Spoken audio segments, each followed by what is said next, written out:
It was one of the most embarrassing F1 entries ever.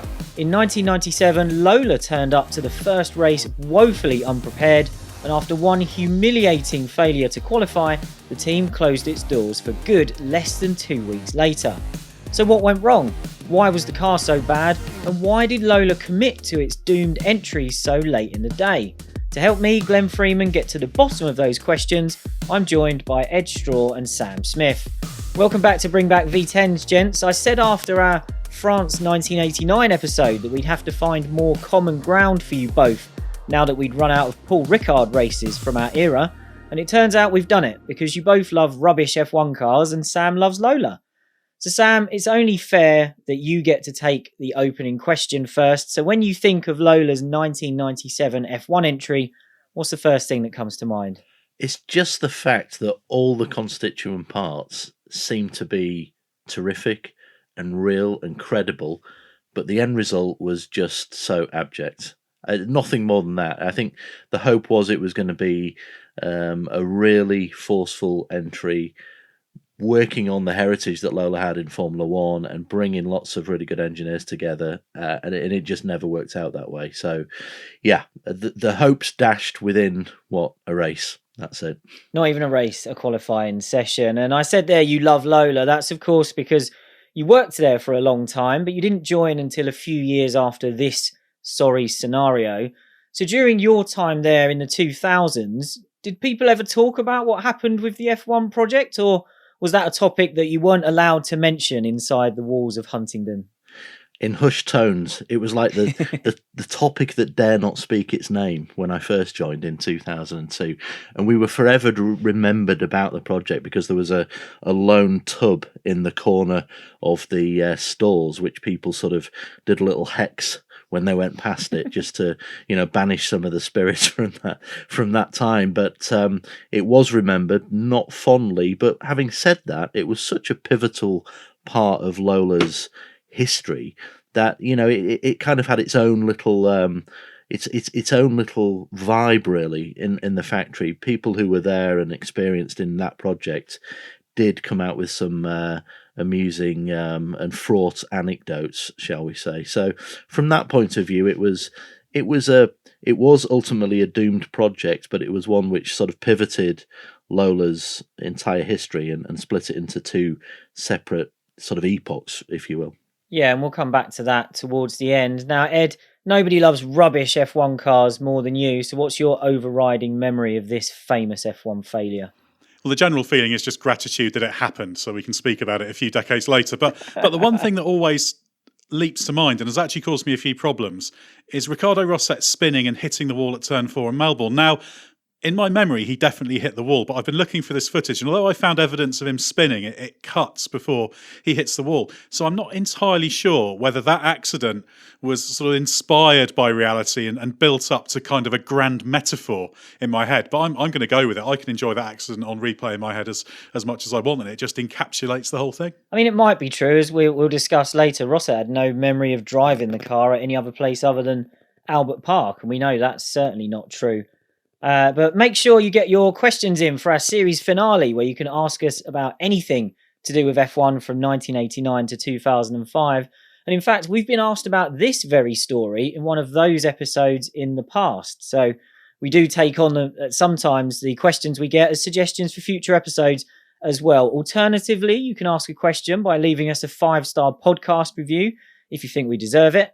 Thank you to our most recent reviewers, including Matty D 1989, GGJ Talks, Fothers 1995, and IndyCart. We're starting this story all the way back in November of 1994, because that's when Lola announced its intention to race in F1 in 1996, and it revealed a test car for that project known as the T9530. Lola founder Eric Broadley said he hoped to be able to enter for 95, but despite a great deal of activity with sponsors and investors in the last 2 weeks, by the entry deadline of November the 20th, we still did not have sufficient of the required budget committed and in place to justify making the decision for 1995. We have made it clear all along that we are only interested in entering F1 at a highly competitive level. Oh dear. and the budget we had secured to date did not give us sufficient confidence that we would be able to achieve that aim. Consequently, we preferred to build for 1996 while reaping the benefits of a test program. Designer Julian Cooper said the test car was simple and elegant, and the best way to come up with a good design is to evolve with experience, and I believe we've got a good basic design. Sam, the key here was that this was going to be Lola's first attempt at entering F1 itself, rather than providing cars for existing teams as it had done in the past.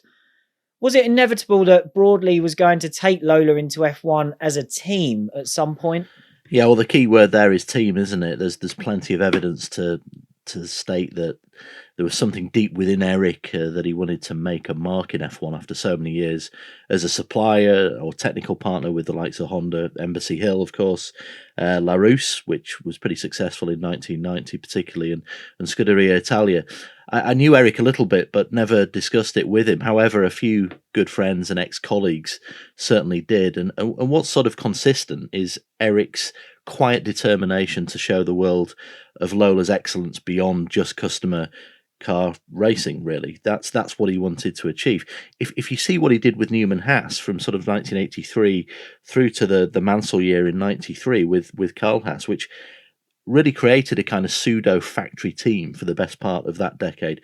I think that in a sense whetted an appetite for Eric to do something in F1. When you add in those motivations to the fact that Eric was not only a visionary technical talent, but also a pretty shrewd reader of where the industry was going, in the sense that spec formulas only had a certain shelf life at that time, then, you know, his mind was wandering into F1, I think, from the early 90s, particularly when he saw that they could get points and they could get top sixes with Larousse on what was pretty much a modest budget. The running thread, though, through this whole story is just, I suppose, a kind of tragicomic scenario of having a lot of really strong constituent parts, but also those just being squandered so easily in unrealistic, bizarre, and, you know, let's face it, a pretty shambolic commercial structure. So it was always within Eric, and it didn't take much for this kind of spark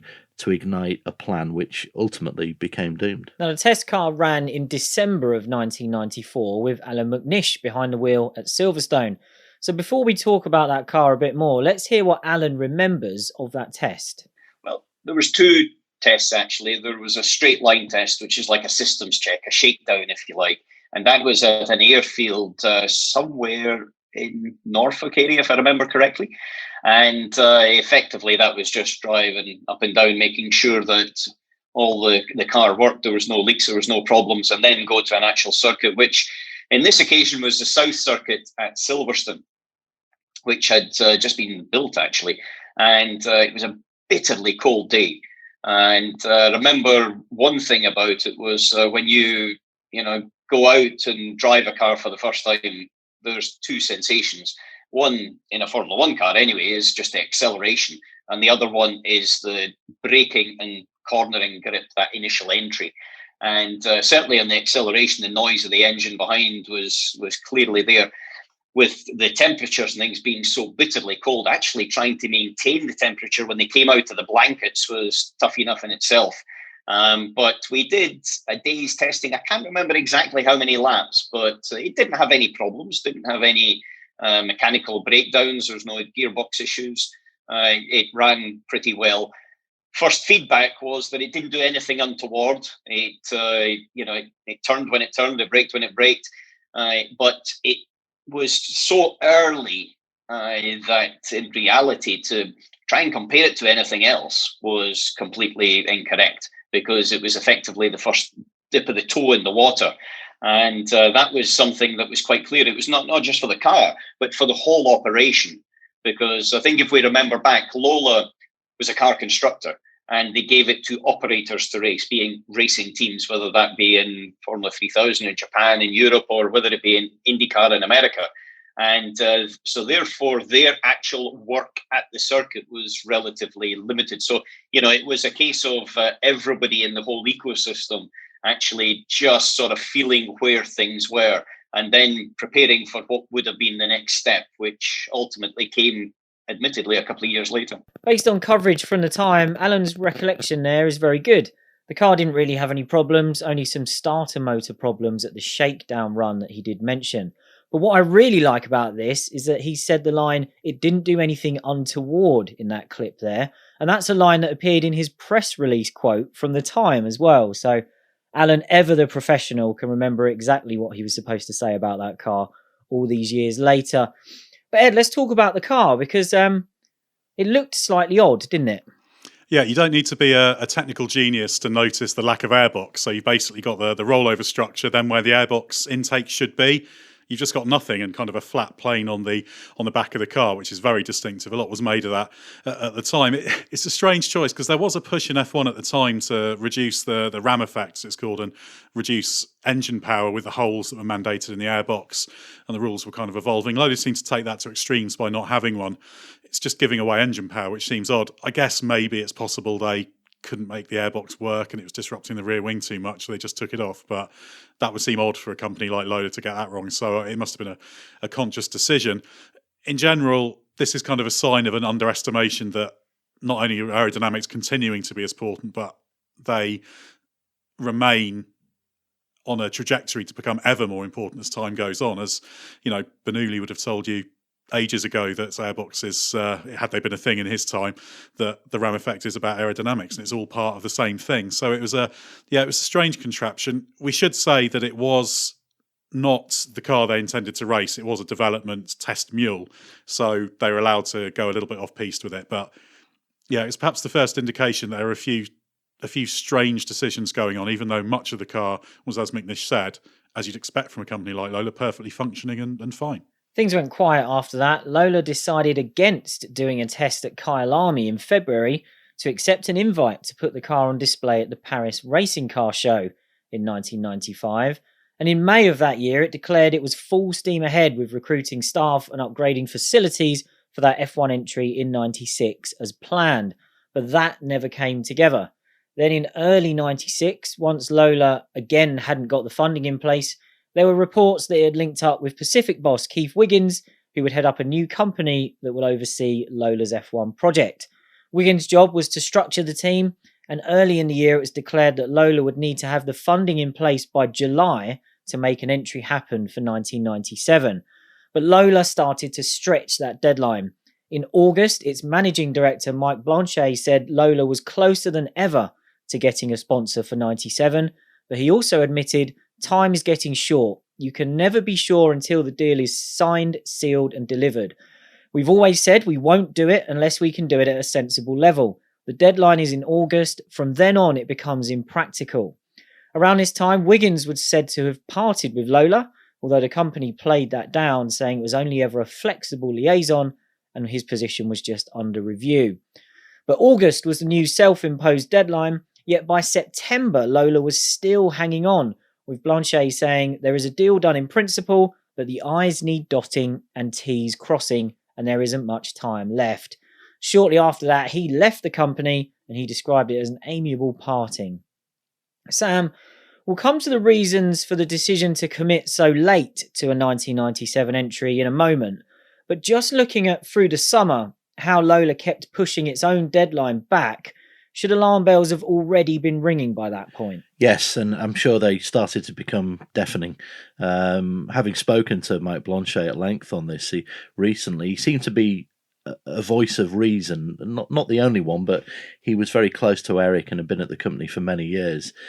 And ultimately, I think he just wasn't listened to. I think once Mike had left the company, it allowed Eric's to be coaxed by, let's say, consultants and more commercial types into going for an F1 entry in 97. So with hindsight, that day was the beginning of the end, really, when Mike left, because every sinew of logic made it palpably obvious that as soon as the first day of sort of September came, which was really the absolute deadline for getting something reasonable on the grid for 97, it would be a massively self-defeating thing to even try and get an F1 project up after that sort of stage. So for all of those that know and respect Mike, who had been with Lola for over 20 years at that point in various guises, and was a very rapid F3 driver for in Lola's in the 70s and early 80s, this should have been a huge warning light, but ultimately Mike's job was to ensure that a move into F1 was in the best interests of Lola's core business as well. And when he did the sums, it just didn't add up and was never going to work, and was the key reason why he was let go by the company. And then we get to the start of October, and there was still no confirmation of the funding being in place for a 1997 F1 entry, but Lola did announce it was going to build its own F1 engine. Broadly said at the time, "We've made this announcement about the engine as a long-term ongoing situation so that everyone knew what was happening." And he said Lola was still considering joining the F1 grid for the following year. A Lola spokesperson added around this time, "It's certainly not dead for 1997, and if we are to go ahead, we will need to make an announcement within the next 2 weeks." The Lola engine wouldn't be ready for the start of 1997, but if needed, the team would race with an older spec Ford V8 for its first year. Sam, looking at the engine announcement, which we got in October, before we knew if they were committing to the F1 programme, what do you make of the timing there? Do you think that this was Lola finding a way to get some sort of positive news out while the F1 team project was continuing to drag? Possibly, yeah. It seemed very odd, especially when you realised it was around a design by the rather colourful, let's say, Al Melling, who at that time was running a fitful business from an industrial unit in Rochdale. That's not to denigrate Rochdale at all, but it's not exactly Brixworth or Maranello, is it? So the plan was mooted to be for a fraction of the price for other options, but there was no way on earth it was going to be competitive in that time frame, even with running Ford V8s in 97. I think it just looked a bit desperate, to be honest, and more than that, it was actually quite un-Lola in many ways, which was noted as a practical and solid constructor, which at that stage had been around for 45 years. It didn't make a lot of sense to be announcing such significant plans around the engine when it hadn't yet confirmed a decision on anything at all of any substance. So honestly, from what I know, the communication will have been instigated by Eric, because he was taking a focused role on the project and was adamant that he was also going to engineer one of the cars, which he subsequently did. So he wanted to be super hands-on. But I think, as well as him making the decision of these communications, it was done in a pretty scattergun way, to say the least. Yeah, and you mentioned there that it was being done on the cheap, it seemed, and Lola were actually quite clear on the money they felt they would need to spend on the project, saying that the engine budget was going to be around £5 to £10 million. Ed, even 25 years ago, almost 25 years ago, was that figure surprisingly low? Yes, and somewhat ridiculous. For that, you could probably source an adequate customer engine deal that would get you through a season, but based on existing and outdated technology. To do your own from the ground up, not a chance. It just shows a lack of understanding of F1 at that moment and the trends. The only small thing you could point to, and obviously we've talked about this project was rooted a few years ago. In 94, for example, Hart were having great success with a pretty small budget for the engine that was in the back of the Jordan, but things were moving very, very, very fast, and that was a bit of a carryover, that project. So maybe they looked at that and thought we could do it, but yeah, for that, it's just not going to work.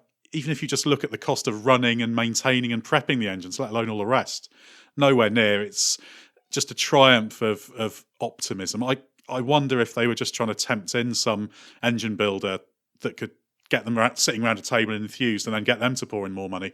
Who knows? Maybe it wasn't as strategic as that. Maybe it was just blind optimism. Now, something else significant happened shortly after this, because Japanese constructor Dome called off its plans to enter F1 for 1997. And Dome boss Minoru Hayashi put this down to, and the quote is, some miscalculation in the acquisition of sponsorship. So no money. And in August, when Lola had first been stretching its own deadline to commit to an entry for 97, French team Dams had abandoned its plans for the same reason. a lack of sponsorship. Ed, I feel like if there's one thing you might love more than rubbish F1 cars that turn up to races, it's the ones that never get to the races. So what did you make of the Dome and Dams projects? And to relate it to Lola, was it significant that they'd pulled the plug while Lola was still trying to get in? Because these two projects already had cars that existed by this point, and the Dome had actually been running quite a bit in Japan. Yeah, it's great to have these projects that didn't happen that actually did have cars. And yes, the fact that they had a similar level of machinery to what Lola did and pulled out says a lot. Both credible organisations, like Lola was. Dams, one of the leading teams in F3000, worked with Reynard on its prototype. But the aim of that car was to get something out there, something tangible that they could then show off to people and try and get some sponsorship on board. But they never succeeded. Dome, closer to Lola, I guess, as a constructor, connections with Mugen and therefore kind of tangentially Honda, but again, couldn't raise the funding. Neither was able to, or willing rather, to press on with a project built on sand. So perhaps this was a kind of warning shot and just underlines how many ducks you have to have in a row to do this. Just being a really great organisation, which Lola was, is not enough. Maybe you could wing it in the 70s, say, and Lola as a company in the 70s, which maybe it was one of its heydays, was quite chaotic in the way it did things, but you could do that there and it worked brilliantly, but not once you're into the 90s, not a chance. Yeah, and if you've never seen that Dome car, Google it or go into YouTube and search for sort of Dome F1 test car 1996. There's some great footage of it driving around places like Suzuka. Quite a cool car. Shame it never raced. But by the end of October 96, Lola still hadn't confirmed if it would enter F1 in 1997. Then on the 5th of November, we got fireworks. Lola announced it had secured a title sponsorship deal with MasterCard and that it was pressing ahead with an F1 entry for the following year. The funding, believed to be worth around £10 million a year, would come from MasterCard customers via an exclusive membership scheme that would give them access to a range of benefits with the team. There were 3 tiers. The first cost less than £100. The second would cost around £200 to £250. And then there would be a top tier with limited numbers that would cost somewhere in the range of 4 figures. Benefits included newsletters, autographed photos, team clothing and merchandise only available to members, plus auctions of racing memorabilia. In the top tier, you got access to special events with the team and dinners with the drivers. MasterCard was hoping 100,000 people would sign up around the world, and it claimed that if 0.1% of its global customers joined the scheme, that could be worth £13 million. Speaking at the announcement, MasterCard's Senior Vice President of Promotions, Marva Heffler, said, "This is something completely new in the arena of sponsorship marketing. We have put the sport in the hands of participating MasterCard cardholders. We have packages providing access to benefits they've never had available to them before. We have been able to work with Lola in a unique way, very different to putting the money down and you get what you get. It was quite refreshing to find that they were so open to that." Addressing fears about the team's competitiveness, she said, "The fact the team will not be winning in the first year is not that detrimental because we are offering an accessibility with the club not offered by another team." The MasterCard program wouldn't launch until near the start of the season, so until then, Lola had to find other funding to get the team going. Ed, we've got some more details of this to come, and we'll come on to the troubling subject of the timing shortly. But looking at the way this deal was framed, was this a clever approach to sponsorship, or was it always destined to fail? Yeah, very much the latter. It sounds great on paper, but it's so easy to just toss these numbers around. You say X customers, 0.1% of that equals loads of money, but it's not that straightforward. It's not you've got to get people to sign up for it. So very concerning and odd, because if you think about it, had MasterCard partnered with, say, Williams to do this, you might think that makes a little bit more sense. The preeminent team at the time, some real exciting access and behind the scenes, people might go for it. But even then, to get 100,000 for that sounds very optimistic. And it also illustrates that MasterCard wanted its spending to be basically underwritten by its customers or put in by its customers. So that doesn't show great commitment. So it's a nice idea, but it's not an orthodox sponsorship scheme based upon just putting the money in and then doing your activation or whatever. The sponsorship scheme itself was founded upon selling the Lola product. And who on earth was going to buy a back-of-the-grid Formula One team. If Lola had done a good job, it would have been at the back in 97, whatever happened. You're not going to sell 100,000 credit cards off that, even at the lowest amount. You'd be lucky to sell 1,000. Very, very odd. Perhaps this is just another grand metaphor about F1 and credit card debt. I don't know. It's all a bit South Park underpants gnomes for me. Just like whatever the plan is, we don't know yet, but phase 3 is profit. But there are a few key details we should touch on. And even Lola admitted at this launch that there was some bad timing involved. And that was why it was having to go with the custom of Ford engines in that first year. But MasterCard was insistent that the team had to go ahead with the entry for 1997, which is pretty well known as one of the many factors that doomed Lola. What's not as well known is why MasterCard enforced this time frame, and it was because it wanted something high profile to give it global exposure between its sponsorships of the Euro 96 and World Cup 98 football tournaments. Broadly said, around this time, we're doing F1 because it's there and we're ready. I think it's a totally logical decision. It will be tight getting the car ready for the first race, but you just have to plunge in and do your best, and we expect to make progress pretty fast. Now, Sam, I'm sure this is easier said than done when you've been chasing sponsorship for years and it finally looks like you're going to get a major brand on board. But should someone at Lola have had the courage to tell MasterCard at this stage in 96 that an entry for 97 wasn't going to be feasible, and maybe even be prepared to turn them away if they weren't going to budge? Yeah, it's that old saying, isn't it? If it's too good to be true, it probably is. I remember thinking at the time along these lines, and I wasn't even in the team then. So I think Eric had some people around him at this stage from, as I mentioned earlier, agencies, consultants, whatever you want to call them, that had a lot of vested interest in getting this deal in place. And I think the bigger picture, which you touched on, Glenn, is this structure of strategy that MasterCard had with bigger global promotions and marketing their business.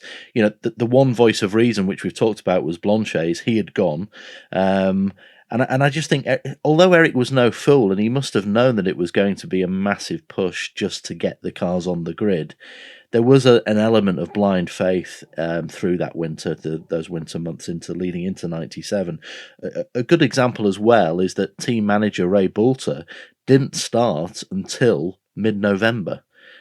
And, you know, in his interview, he even raised the question of, what year are we doing F1? We're not doing it in 97, are we? and to his horror, Eric affirmed that, yes, he was going to 97. So, you know, in the racing industry, there's always been this belief that anything is possible. Think of Gordon Murray doing the BT52 in however many weeks in 83, and then, you know, McLaren getting Mansell's wide-angle tub done in 34 days or whatever it was, which we touched on in a previous series. There is this faith in racing that things will be done, they'll be okay, and then, you know, worry about things at a later date. I reckon 7 times out of 10 you might get away with it. But in Lola's case, there was just no way that was going to happen in 1997. That there was a reason that Ed and I's favourite F1 triers, shall we say, like Coloni and Acela, didn't go beyond the early 1990s. You know, it's because F1 had evolved to a state in 97, as Ed touched on, where the weak just got found out very quickly, and none of that thinking came into the commercial, the sporting, or the technical elements leading into entering the F1 World Championship in 4 months' time. It's it just sort of bends your head that they even contemplated doing it.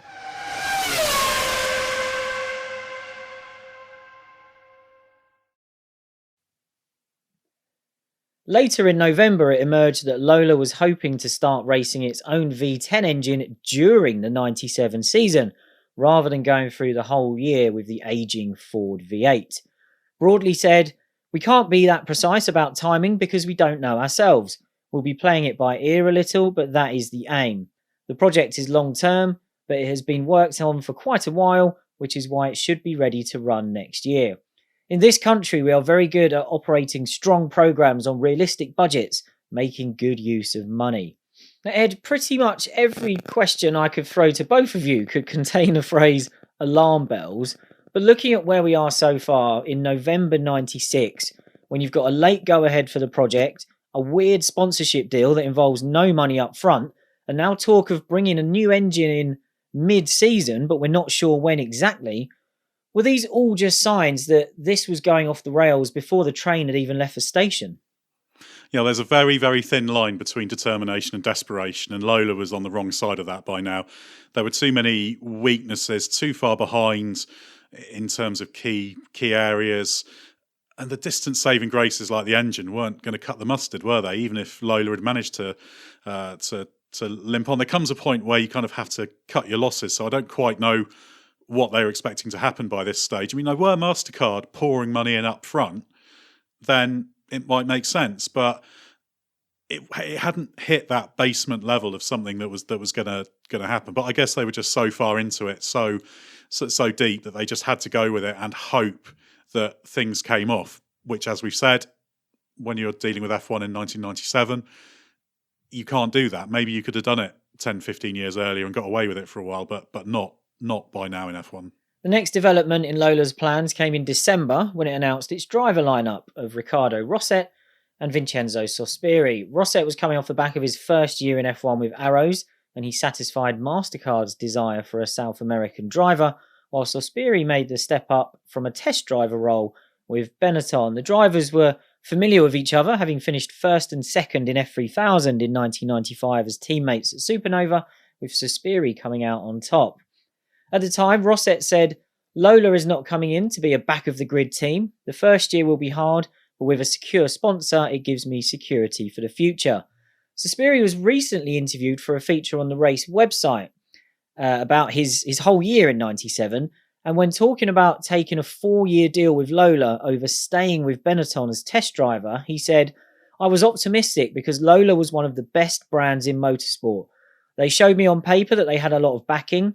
They said the first year would be hard because we had a very old Ford engine and they didn't want to invest any money in that because there would be a different engine for the year after. Everything on paper was brilliant, so that's really why me and Riccardo signed for them." So Sam, we'll come to you first. What did you make of the driver lineup? Oh, pretty decent. I'd seen Rosset and Sospiri in Formula 3000, and actually even before that. When you look at Vincenzo's career, you see a driver who had a great deal of talent. He'd won in everything pretty much that he'd done up until that point, often beating the likes of Coulthard, De Ferran, and a young Rubens Barrichello in GM Vauxhall Euro Series. But he often had a suspect temperament. I clearly recall him literally driving Damon Hill off the road in a Formula 3000 race at Nogaro just because Damon had got the latest Reynard instead of the T90 150 Lola. If you can find that on YouTube, it's sensational. It makes Andrea De Cesaris look like the most polite driver in the world. That apart, I think it was a good pairing. It lacks a little bit of experience. If you were to be picky, you'd say that maybe going with a sort of De Cesaris figure like Jordan had done in 91, or Stewart with a young but F1 experienced Barrichello in the same year at 97 was maybe the way to go. Special quick mention too for Andrea Montemini, who had a test deal with Lola, but is not remembered for that function particularly. He was certainly at the test at Silverstone, although never got to drive the car. He was off the back of a 40 Corsa nightmare in 96, and he tore that Simtek apart at Barcelona in 94 too. So I guess seeing that Lola must have been pretty small fry to him after that litany of disasters. I'm contractually obligated to defend Riccardo Rosset a little bit here. I'm not going to say he was a superstar, but I think he was a better driver than F1 showed, as Sam alluded to. He finished second in Formula 3000 in his rookie season alongside Sospiri. Won his first race at Silverstone, if memory serves. A proper driver who unfortunately was made to look a little bit comedy in Formula One. The other thing I quite like about him is I did a podcast interview with him a few years ago when I was at Autosport, and he actually owns the 96 footwork he raced and the 98 Tyrrell, and he said he did look into buying a 97 Lola to complete the set of his 3 seasons, but he felt that even though it had that personal connection, it was too expensive because the car was so rubbish it didn't warrant the money they were charging for it. Didn't warrant £10. Exactly. So I just like the fact that even then, as a nice little display piece of his past, it wasn't quite good enough to justify shelling out for. I'd have had a word with the stores department. We could have flogged him that tub that was in the corner. So should have free up some space in the workshop. If that car, maybe that car can turn up on eBay and all the listeners of Bring Back V10s can club together and we'll buy it. It can't be that expensive. But Lola wasn't the only new team on the grid in '97, as we briefly touched on, with Stewart also joining the F1 ranks. The two projects couldn't be more different, really. Stewart was coming in with backing from Ford and major sponsorship from HSBC. But in January '97, Broadley was full of fighting talk about how Lola would get on against Stewart. The website Atlas F1 reported at the time that Broadley said, "We can beat them and we certainly should beat them. If we don't beat them, then we deserve to be given a good kick up the backside. With our experience and backup, it should be no problem." He even went on to say that the combination of Damon Hill and Arrows would be a benchmark for Lola. And it gets better, because he also said, "It's exciting for us to be in Formula One, but we are not going into it with over-optimistic expectations. If we get any podium finishes this year, I think it will be down to luck." You bet it will. Ed, how did the Stewart and Lola projects compare at this point in January '97? Was it realistic for Lola to think they could beat or at least target Stewart? Well, the difference is night and day, and no, it wasn't realistic. Jackie Stewart had Ford Motor Company behind it, Works engine deal, 5-year commitment there, blue chip sponsorship in HSBC that was actually putting in money. He'd been working on an F1 team project for a very, very long time, doesn't do things by halves, and this was done properly, absolutely built on solid foundations. So while Stewart was there, Lola was on a wing and a prayer. It was starting off powered by a Ford engine that was a long, long, long way behind in terms of Ford technology. So straight away, even if you just factor in the thing making the car move, there's something they have to make up for there, let alone when you factor in all the other things. So, yeah, it was a hit and hope versus something that was very, very well formulated and put together. And obviously Stewart, because he's such a great operator in the commercial world, was able to bring all of those things together. So again, it's not this question of the people at Lola weren't idiots working on it. They were very capable people, but they didn't have that top level tying everything together in terms of facilities and finance, etc. Stewart had that, and it had the people. So yeah, totally different story. Yeah, and Stewart didn't have the easiest first year. Obviously, the highlight was Monaco, and there was a couple of good Bridgestone tyre races, we could say. But that showed how even a proper team would find it difficult at the beginning. But let's get to the launch of the infamous T9730, which came towards the end of February. Broadley spoke at length at the launch, and he really talked Lola's chances up. He said, "The company is ready for this, and I would hope that by the end of 4 years, which was the length of the MasterCard deal, we will be ready to win the World Championship. We are not expecting massive results this year. We have a lot to learn about F1. It's a very straightforward car, but we have a few tricks up our sleeves." Sam, winning the championship within 4 years of starting up. Let's forget Lola for a moment. Should any team, even more than 2 decades ago, have been talking like that when they're first coming in? No, it sounds ridiculous now, and even then, it was just it's quite deluded in a way. Adrian Reynard was rightly sort of derided and castigated for saying something similar just a couple of years later, and the only reason I think Eric probably got away with it to some extent was that he had a massive amount of respect from people in Formula One, because let's not forget that a fair few of those, like Patrick Head and John Barnard, who were around in '97, had cut their engineering teeth back in Huntingdon in the early '70s. Those kind of statements ring alarm bells at the best of times, but when we've seen something that in modern Formula One, even now it took, in the last decade, it took Red Bull several years to break through, and indeed when you go back to Williams, it took a decade. Benetton took almost a decade. Ron Dennis took 4 years to win with McLaren. That was already a very established team with lots of capabilities.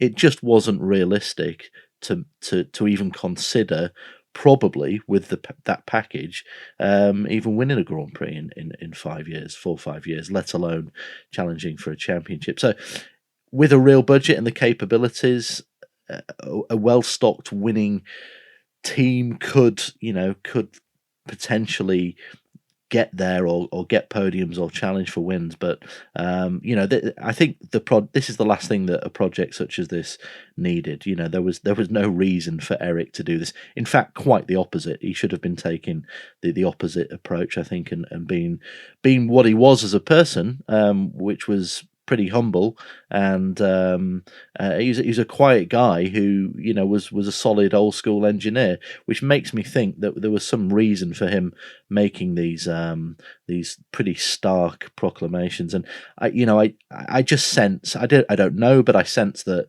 the MasterCard commercial aspect of it was had some kind of buzzword marketing program that's unfortunately somebody in their late 60s probably wasn't the right person to activate, let's say.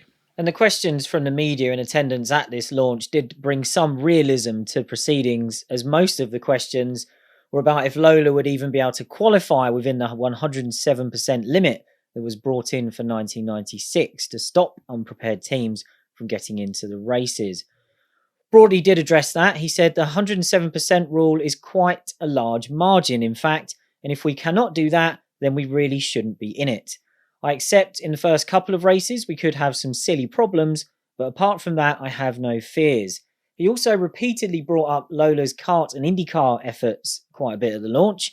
He said the F1 car has a lot of carryover from the American projects, but he also said in many ways F1 is simpler than kart because in America they run on street circuits right the way up to super speedways. That means you have to have a broad range of requirements the car has to be able to adapt to with setup changes. They're actually pretty complicated machines. F1 circuits are much more similar to each other. It's the competitiveness of the cars that is honed that little bit more. And he then referred to Lola's US racing output when talking about the tight time frames, saying we can produce cars in 3 months, we do it regularly. So we use the same people and the same machines. Now, Sam, by dismissing the threat of 107% and by making so many comparisons with what Lola was doing in the US, was broadly simply underestimating the technical step up required to go from IndyCar to F1. Surprisingly, yes, I think he was, and I say surprisingly because he had relatively recent experience of F1 in 1993 with the ill-fated Scuderia Italia partnership, which was wholly uncompetitive. Although let's face it, did have one of the most 90s ever liveries. You'll never see that sort of garish Eurotrash style Chesterfield cigarettes livery again, will we? It's kind of the F1 equivalent of a shell suit, I always thought. But that apart, I think F1 was far more technically refined than kart was. Although what you call solid engineering, vehicle dynamics, kart was just as relevant, and there are some similarities there. Where things were very different was obviously the aerodynamic factor, and that's where things fell down for Lola, and perhaps personally for Eric. He didn't put significant or sufficient emphasis on aerodynamics as a key performance differentiator. And the stories of him fabricating wishbones and coming up with new suspension geometries in 93, that season that they ran Badoer and Alboreto to try and improve performance of that Lola Ferrari, which was really struggling throughout the most of the season. A Legion. He was physically doing that himself and taking these wishbones and these parts out to Grand Prix and trying to engineer the cars. So it was always done in a kind of affectionate way rather than anything particularly cruel. But I just think Eric, as brilliant as he was just slightly out of time, really, for Formula One at that stage, even in 93. And really what should have happened is that there should have been a delegation to other really talented engineers. Ben Bowlby had just started at Lola in that time. He was quite a visionary engineer and went on to work in Formula Nippon and Formula 3000. Mark Williams was, I think, around at that time. Some really good engineers who went on to to big projects, and in case of Mark, a lot of good F1 work. So yeah, a delegation issue, but also underestimating completely how far Formula One had gone on from even from the late 80s when they were working with LaRousse. Broadly also defended Lola's engine plans, from the decision to start with the outdated Ford to the plans for an in-house V10. On the Ford, he said Lola's simulations reckoned it was 80 brake horsepower down on the Renault engine, and he reckoned that was only worth 3/4 of a second per lap. As for Lola's own engine, he said, manufacturing it is obviously no problem for us, and that is one of the reasons we decided to build an engine in the first place. Everybody says that you need 100 million or whatever. I don't believe that is true nowadays. You can make anything with modern machinery and good organisation. We're not going to win in F1 without a super engine, and if we can't get one, we are going to make one. We won't go well enough until we have a good engine, so it's a chicken and egg situation. We really need the new engine as soon as we can.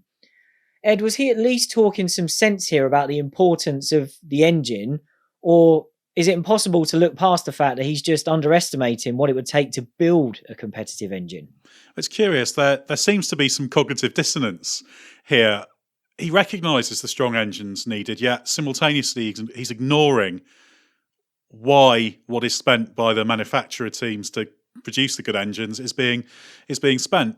Yeah, you can manufacture things with good organisation and machinery if you can acquire that and set it all up, but you've got to design it, and that requires time and money, rigorous testing. You're into material science, electronics research, dyno. I mean, the list is absolutely endless. A huge amount of effort, and also this is at a time when we're seeing more and more exotic materials in F1.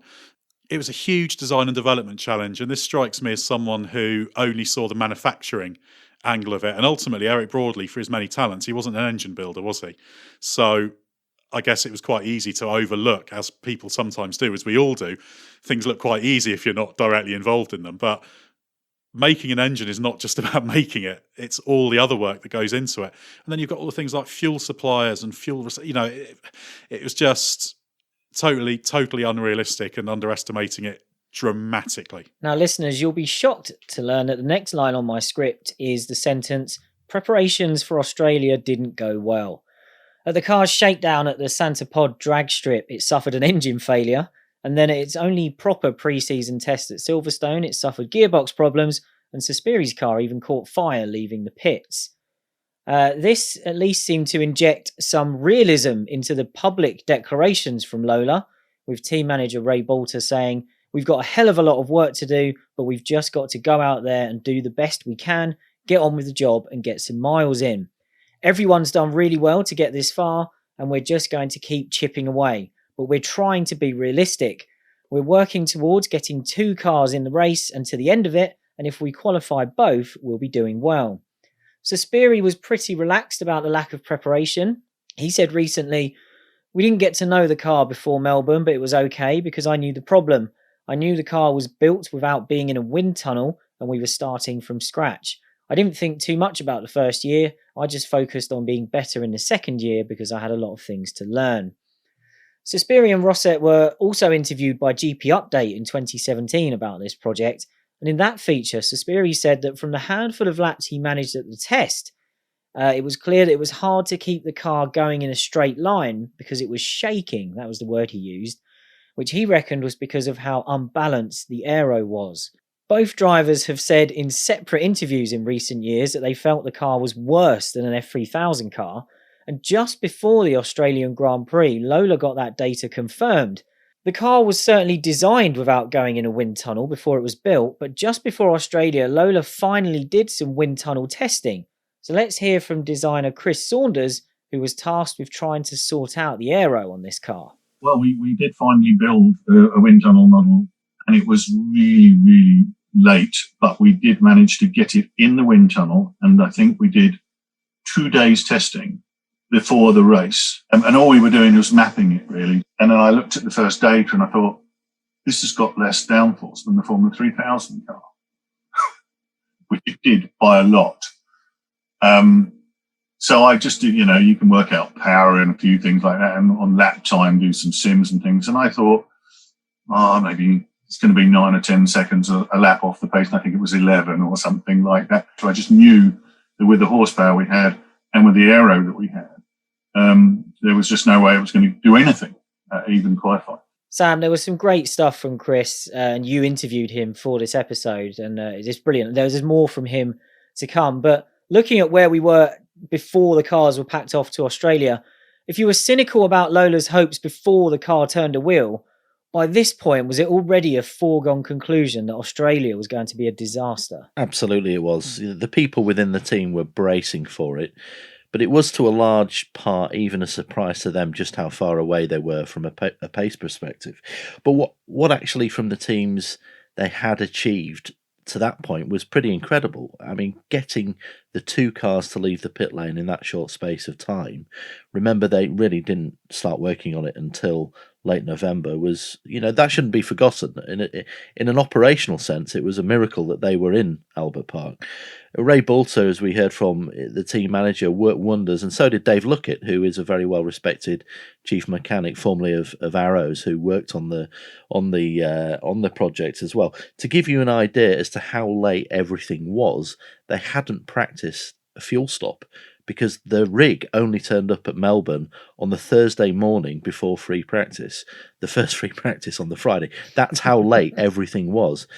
Going back briefly to the Silverstone test, which they shared with Stuart, it became all too apparent that the new teams were just poles apart. And I think, as well as on the personnel side, there were issues too, because Chris Murphy, who, don't forget, had been involved in the LaRousse Lola project in 89 and 90, he was technically in charge of drawing the car, but he actually didn't engineer a car. Eric insisted that he engineered Rosset with a guy called Dave Wynn, who was a South African engineer who worked in touring cars, because Eric knew and liked him because he'd worked with Bridgestone tyres for a couple of seasons.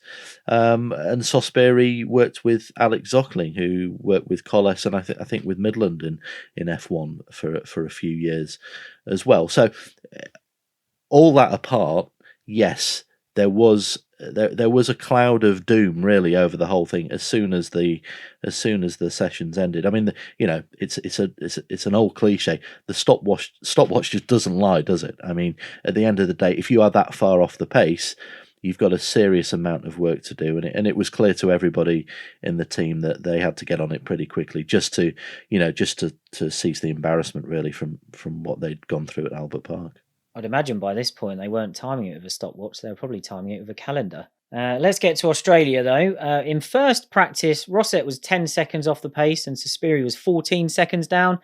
In FP2, Rosset was 8.6 seconds off and Sospiri was 10 seconds adrift. Things were a lot worse though in final practice because the pace at the front improved by 4 seconds. Thank you, Jacques Villeneuve. That's your only mention in this episode, I believe. And Rosset was now 12.8 seconds slower and Sospiri was 15.6 adrift. And they only managed 5 and 8 laps respectively in that session. Sospiri says Lola made huge changes to the cars from Friday to Saturday to fix the problem of the car struggling to stay in a straight line. He said they changed the suspension and the wing angles, which made the diffuser less powerful, but at least kept the car going forwards, going straight. Rosset says they were plagued with so many gearbox problems that they considered changing to a manual gear shift for Saturday, but it wasn't possible. Failure to qualify was obviously inevitable at this point, and Rosset's car got stuck in 4th gear, so he trundled round and ended the session slowest and 12.7 seconds off Villeneuve's phenomenal pole time. Sospiri was slightly quicker, but still 11.6 seconds off pole and nowhere near making the 107% cut. The next car above them in the order was Pedro Diniz in the Arrows, and he was 6.6 seconds off Villeneuve. At the time, Rosset said, "We've got a lack of downforce and too much drag. The biggest problem is that we don't have a basic setup for the car, so we guessed at the settings, and when they were wrong, we panicked." Which probably explains the drastic changes Sospiri mentioned between sessions. So Ed, we've got the DNQ that we were all expecting. Where should we begin with this Australian weekend? Well, I'm sure if they tweaked the wing settings a little bit, fiddled with the dampers, they might have found the 5.3 odd seconds that Sospiri needed to make the grid, perhaps. But no, by this point the die was cast. It wasn't even an undercut car; it was a completely raw car, and this was the living embodiment of the building blocks that didn't exist in this project. And no matter who you throw into that weekend to engineer cars and drive them, you're going nowhere. You're looking for the performance that isn't in there. you could take a charitable view and say that there was obviously system problems and the gear shift problems reflected that. So there were things they could have troubleshooted and got a little bit more pace out of the car, but it's just too much to find. It just would have hit home at that point how far away they were. They weren't running an F1 car. In fact, as has been alluded to, they weren't even running an F3000 car, really. It was that far behind. So, yeah, absolute hiding to nothing. And all credit to Riccardo Rosset for trying to put a brave face on it and saying, yeah, well, weren't quite there on the setup. I think that's a very good bit of PR work from him. That'll probably be the only time you ever hear the phrase all credit to Riccardo Rosset as well. Now, leaving Australia, broadly promised the team would be further on at the second race in Brazil. He added, track testing is what we need, but the schedule is so demanding. Let there be no doubt that we are here for the long run and we relish the challenge of F1. Now, this is actually quite an interesting point, Sam. We know where this story is heading, but after the disaster of Australia, did you immediately think that might be the last we saw of this Lola F1 project, or did you think that they would at least be able to keep plugging away? Well, I mean, here's the thing. The feeling in the team was it would get markedly better, and indeed they all, bar Eric, travelled out to Interlagos after that test in between. The reality, though, was very different, with the business side of things coming down like a pack of credit cards, shall we say. In fact, it soon became apparent that as well as the F1 project being in severe jeopardy, the whole of Lola Cars was also becoming increasingly at risk, which is the sad reality of this pretty wretched period in Lola's history. The weird debenture system, which was based on paying for the project through MasterCard, was crumbling, and the fact that the performance was so far off was actually, if you did a list of things that were critical in this whole project, was probably not at the top. I mean, commercially, this thing was done. I mean, the money was never going to come in. Essentially, the money was being sourced from Lola Cars International and from that side of the business, and that just couldn't exist for any period of time, let alone for a whole Grand Prix season. So it was doomed. It was nipped in the bud. Did I think we'd see it again? It was hard to know, because a lot of this was conducted in smoke-filled boardrooms or whatever in 1997, and nobody knew the scale of the true picture, really. I think it looked great. As I said at the top of the show, all the constituent parts appeared to be there, but a lot of it was smoke and mirrors, and it was inevitable that it was going to be found out sooner rather than later. And I think actually it got nipped in the bud at the right time, and they shut those garage doors in Interlagos. And as you mentioned there, it often gets forgotten that the Lolas did run again after Australia, with Rosset and Suspiri taking part in a test at Silverstone with several other teams. And as I mentioned earlier, Ed, when you interviewed Rosset about this, he claimed he never drove the car again, but he did. Ralf Schumacher was quickest at that test for Jordan. Rosset was 9.5 seconds off the pace, with Suspiri nearly 12 seconds slower than Ralf. Now, Broadley had seemed to get his expectations in check after Australia, but ahead of Brazil, he was feeling bullish once again, declaring, "I was disappointed that we did not race in Australia, but not entirely surprised. I have no doubt that we will qualify in Brazil and then begin to work our way up the grid. That is going to take time. We need more horsepower." Rosset wasn't quite so optimistic, saying of the test, "We didn't improve the car a lot, but we know what the problems are." Now, as it turns out, Broadley's optimism was incredibly misplaced, because, as Chris Saunders recently told Sam, Broadley had in fact made alterations to the car for the second round of the season that were going to make it even slower. So let's hear what Chris remembers of the activity at Lola post-Australia. For the next race, there was obviously going to need to be some modifications. And Eric, bless him, he was an engineer, but he was a chassis guy, and really didn't get aerodynamics, which is why he employed me, I guess. But he decided that the problem with the car was suspension and roll center and things like this. So, unbeknown to me, he had drawn up new rear suspension for the car. So, was it Brazil the next race? And at that point, and shortly before the car race, I think Ford impounded the engines or something, which was quite fortunate because anyway, so the drawings and stuff went to the model shop, which I hadn't seen, and the sort of parts were made, and I'm thinking, oh, Eric has kind of done this new rear suspension, and anyway, they turn up in a box at the wind tunnel, we bolt them on it, and they went through the diffuser. The lower wishbone leg had been dropped by about 4 inches to change the roll centers.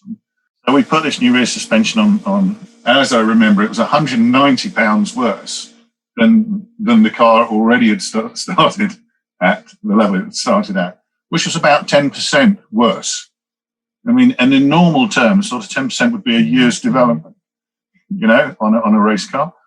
So in about 10 minutes, we lost a year's development. And I'm thinking, my God, what are we going to do? Because obviously it was his toy. He could do what he wanted. But ultimately it was good because what happened was they impounded the engines and we never got to the second race. I was going to run with this new suspension and it would have probably been 13 seconds a lap slower rather than 11. In Eric's eyes, it was easy to change the rear suspension and cut a hole in the diffuser. It was desperate. I remember, and it all went down the toilet. What I remember is Eric coming in and just put his head in his hands and just went, "It's a disaster. It's a disaster." He just kept repeating that. And I was thinking, you silly old fool. But then this guy was, because we had told him this was going to happen. But that you don't kick somebody when they're down, do you? And obviously, it wasn't funded. I mean, it was actually quite well funded because obviously when you saw the amount of money that was owed when Lola went into administration, there was a lot of money spent on the program. It would have been a lot more sensible to spend that over 18 months, not over 6 months. And it would have been fine. Sam, you hinted at this earlier, actually. Was another of Lola's fundamental problems with this project just that Eric never really embraced the dawn of aerodynamics? Yeah, I think so. I think that was a part of the whole issue, really. Lola never had an on-site wind tunnel or 7-post test rig until the Bahrain era a few years later, which tells you all you need to know, really, in relation to how things worked there. There was an element of the old school, as we touched on earlier, and as Chris Saunders attested, Eric just didn't embrace the aero side of things particularly, or invest in it as he should have done in the early 90s, really, as F1 teams were doing. It was an area that could deliver a massive amount of performance, as we knew, but that there just seemed to be this blind spot in and around Lola, and Eric was the leader, so had to take some responsibility in that. It was something of a paradox in a way, because when you look at the success in karts through the 80s and early 90s and the multitude of aero packages that had to be done for super speedways and short ovals and road courses as well, there was clearly a certain level of expertise, but that was usually either outsourced or was conducted at Cranfield. So it wasn't an in-house capability, really. I wouldn't say it's the only reason why the 9730 was such a disaster, because ultimately the root of the issue was the simple timing decision from late 96, which was just so flawed. That then created a knock-on effect which ultimately doomed the project and ushered in a new era for Lola. I mean, one of the great ironies, of course, is that just a few months later, when Martin Bahrain became the custodian of the constructor of Lola, that one of the first things he did was invest in a technical centre encompassing a wind tunnel. So some irony in that, but that's the way it happened, and it was all part of the modernisation of the brand.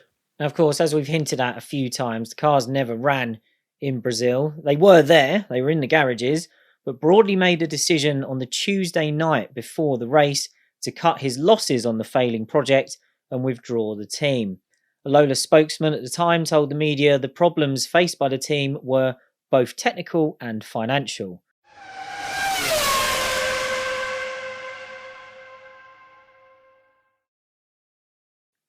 The MasterCard deal was in the spotlight, with Lola saying, "Our deal with MasterCard meant the revenue would be generated from its new F1 club. But this is not good for us. The balance of finance as it stood was not favourable. It was a timetable situation. We needed the money up front because that is where the investment is needed. We tried to get alternative funds arranged, including additional sponsors, but we were late in starting this program and we were late in getting the cars ready. MasterCard was quick to distance itself from the failure, releasing a statement that said, the Lola Formula One organisation is experiencing financial difficulties. As a result of that, Lola Formula One would not be able to continue its 1997 racing season, and as a consequence of that, MasterCard's sponsorship has ended. Nobody told the drivers what was going on, and they only found out when they arrived at the circuit and saw all the garages were locked up. But Ed, ultimately, for all of the mistakes that were made along the way by Lola, was Broadley's decision to throw in the towel when he did the right thing to do? Yes, absolutely, because continuing it was just putting the whole of the company into ever further jeopardy. And it was clear that they were struggling to make payments. There comes a point where your credit runs out or your cash flow reserves run out. So, of course, they had to stop it. The simple fact was they embarked on this course of rushing it that could have worked if they could have just brute force spent their way through it and survived and got to a couple of years down the line. You could recover from this start, but that was never on the cards. They never had the sustainable income to be able to do that. And it's quite strange to see the blame being on the MasterCard deal the way it was, because it was always structured that the money would come later from that. So it's not like the money suddenly vanished in that regard. So there was never this way to bridge from where they were to being a successful Formula One team, which all the way back to this question we talked about earlier about whether they should have just said to MasterCard, we can't do it for 97, even if that meant they had to have a different sponsor. So it's just all these loose threads were just pulled at by the spending in the situation, and the whole thing just had to stop before it even more catastrophically fell apart. And as it was, it did a huge amount of damage to Lola as a company. So I can't see any way to continue unless there was just some magical infinite source of money that could be poured into it, which there wasn't. There were attempts to get the team back on the grid for the fourth round of the season at Imola, but that came to nothing. And at the end of April, the F1 team was liquidated, reported to have debts of around £6 million and assets only worth £450,000. The F1 team was set up as a separate company to Lola Cars, so the belief was that although Lola Cars was the main creditor of the team, it wouldn't be at risk. But just a month later, Lola Cars itself was placed into administration. Fortunately, that was a stronger business proposition. There was plenty of interest, and as Sam mentioned earlier, Martin Bahrain took the company over and moved it into a new era where it did prosper into the 21st century. But let's go back to MasterCard for a moment. You'd think that would be the end of their brief flirtation with F1, but that wasn't the case. Step forward, Eddie Jordan. As soon as Lola withdrew in Brazil, Eddie got the phone number of MasterCard's CEO, Bob Sirlander, from Bernie Ecclestone, and he called him up.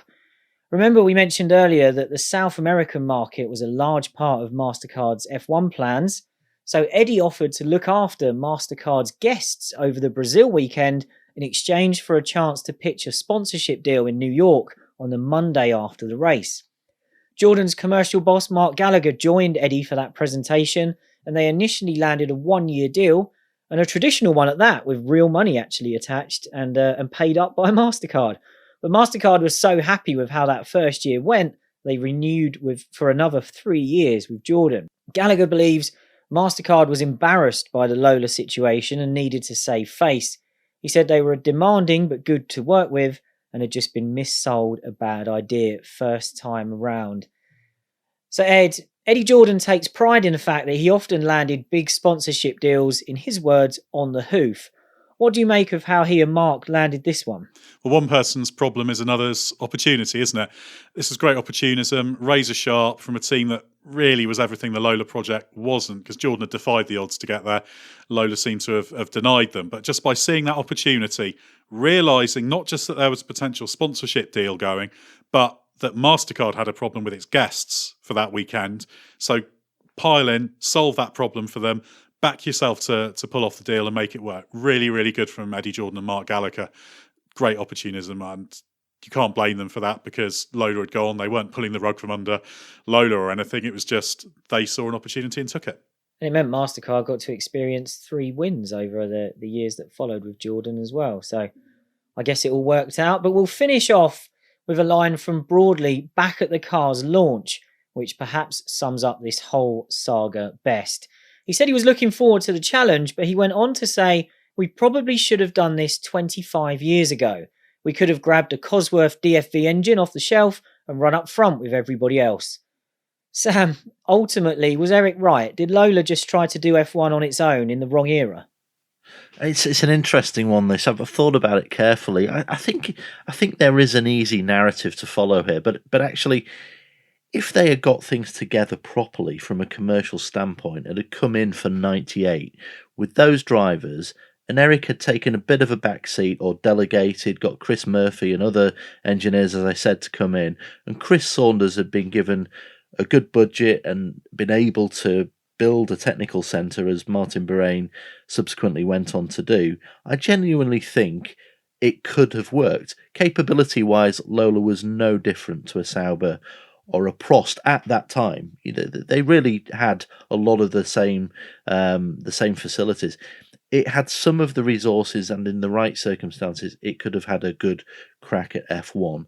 But the timing just completely scuppered it. And having said that, there would have to have been a clearer distinction, I think, between the F1 team and Lola cars from a long-term point of view. There's been so much myth-making around the T97-30 project. It was one of the worst F1 cars ever built. Yes, we know that, but in reality, it's a much more it's a richer story than that, and hopefully we've added to it a little bit here today. It was just an ill-conceived, rushed project which besmirched the Lola name. We know that, and it kind of defined its history in some people's eyes. But like history, it can be revised, and when you look at it in isolation, it was actually a tiny but significant blot in an otherwise amazing 54-year career of engineering excellence and some sublime racing cars. But it's one that is difficult to answer, but that there is no reason why, if things had been different, particularly in the timing, Lola couldn't have gone on to be an entrant in Formula One. And as we saw 10 years after that, when I was at the company, it had a pretty credible project on the go for the cost gap era, which came along a bit later.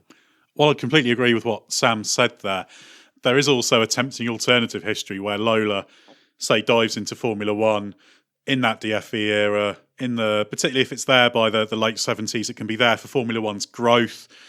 It perhaps suited the company size and the way it worked better back then. Obviously, it would have had to have been a race team, which was actually still very different to what Lola was at that time. But you think of all the quality of people, you can't help but think, oh, well, they could have had their pick of fantasy Formula One team people, Patrick Head, John Barnard, all these people involved doing it. Maybe that was the time that would have been absolutely ideal. But I do agree that doesn't mean that was the only time they could have done it, and that there is an alternative history of the 90s where maybe they got things right and didn't rush things in the way they did. Well, I think what we've established is that hindsight can be absolutely brutal, and it's unfortunate how many of the things that were said around this project at the time aged so badly, given what a disaster it was for its short-lived existence. But that's the end of the Lola 1997 story, a topic that has been requested multiple times by our audience ever since we started Bring Back V10s. So we hope we did it justice and maybe shed some more light on one of the biggest failures in recent memory. Looking at the timer on my recorder, we certainly spent long enough doing it, but hopefully it was worth the listen all the way to the end. Remember to get your questions in for our series finale, where you can ask us anything about F1 from 1989 to 2005 using the hashtag BringBackV10s on Twitter. And as I mentioned earlier, but just because we answer a question on a subject in one of those episodes doesn't mean we won't come back to it in more depth in the future. And Sam did answer a question on this Lola disaster back in Series 1, but it was too big a story for us to leave it there. So your questions could inspire future episodes if you get them submitted. By all means, leave us a 5-star podcast review if you think we deserve it, and you can submit a question there as well. Next time, we're keeping with the theme of a debutant that was potentially underprepared for F1, but this time things worked out rather differently. We'll be telling the story of how a young Kimi Räikkönen graduated straight from Formula Renault to F1 and all the controversy that generated ahead of the 2001 season.